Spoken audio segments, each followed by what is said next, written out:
దాకా గొప్పలు చెప్పుకున్నటువంటి చంద్రబాబు నాయుడు, అలాగే పవన్ కళ్యాణ్, అట్లాగే భారతీయ జనతా పార్టీ ముగ్గురు కలిసి వాళ్ళ మేనిఫెస్టో రిలీజ్ చేస్తాం 12ంటికి అని చెప్పింది.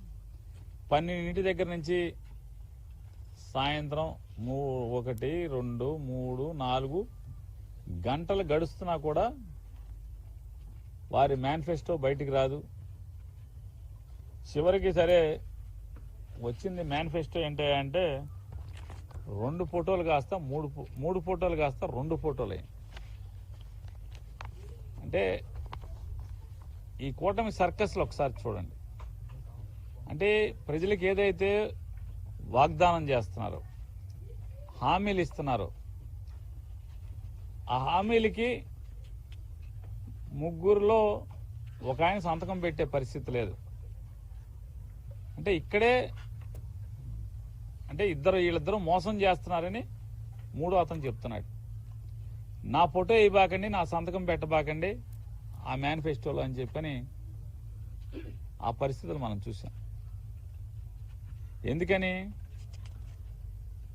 ఇవన్నీ కూడా ఈ చెప్పే మాటలన్నీ కూడా చంద్రబాబు నాయుడు, పవన్ కళ్యాణ్ ఇద్దరు చెప్పే మాటలు అమలయ్యేవి కాదు. మళ్ళీ జనాలకి టోపీ పెడతాకి 2014లో ఎలా అయితే టోపీ పెట్టారో మళ్ళీ టోపీ పెడతాకే ఇవన్నీ కూడా అరచేతిలో వైకుంఠం కాగితాల మీద చూపించేటువంటి పరిస్థితుల్ని అప్పుడే కూటమిలో ఒక సభ్యుడు నాకు సంబంధం లేదు ఈ మేనిఫెస్టోతో అన్నాడు. సంబంధం లేదని అంటే ఈయన 1 గంటన్నర సేపు ఆడిన అబద్ధం ఆడకుండా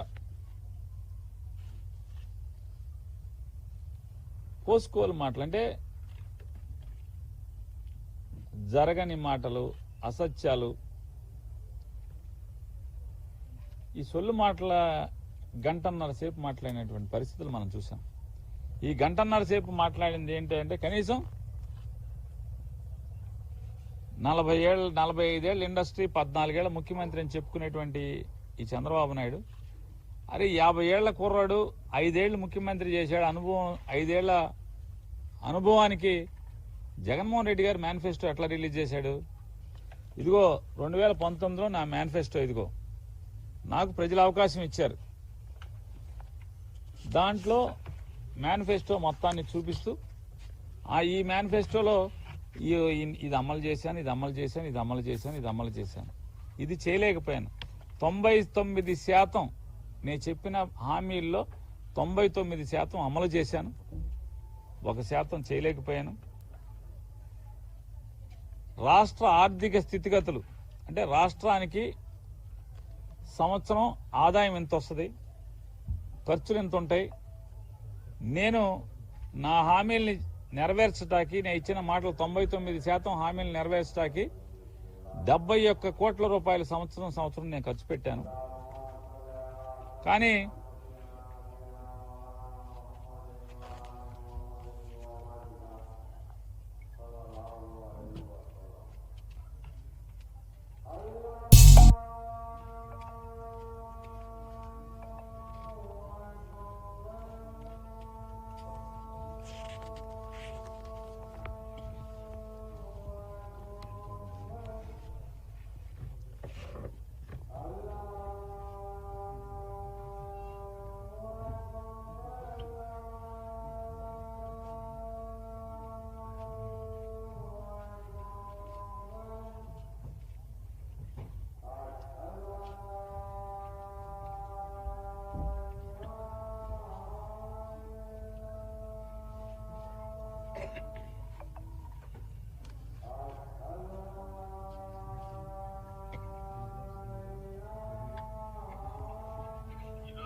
చంద్రబాబు నాయుడు గారు నిజంగా నిజాయితీ గలవాడైతే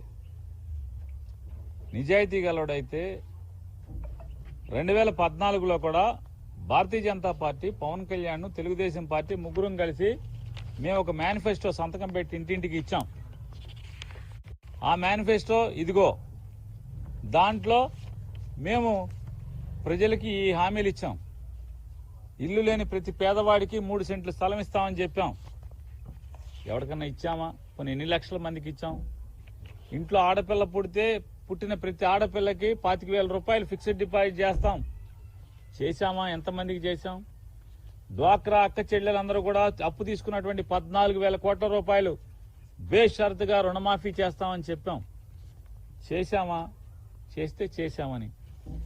రైతులకు రుణమాఫీ 84,000 కోట్ల రూపాయలు రైతులు తీసుకున్నటువంటి అప్పులు, లేదా రైతుల వ్యవసాయ అవసరాల కోసం వాళ్ళ ఇంట్లో భార్య పిల్లల నగలు కుదువు పెడితే బ్యాంకులో, ఆ బ్యాంకులో నగలు కూడా వసూలు చేస్తాయి, తీసుకొచ్చి ఇస్తామని హామీ ఇచ్చాం. ఇదిగో ఇంతమంది రైతులకి ఇంత డబ్బు అప్పు కట్టాం అని ఒక్క మాట అంటే ఒక్క మాట పాత మేనిఫెస్టో చూపించి, అదే ముగ్గురం మేము మళ్లీ వస్తున్నాం, ఇన్ని హామీలు ఇచ్చాం, ఇన్ని నెరవేర్చాం, మళ్లీ హామీలు ఇస్తున్నాం అని చెప్పని చెప్పేటువంటి సత్తా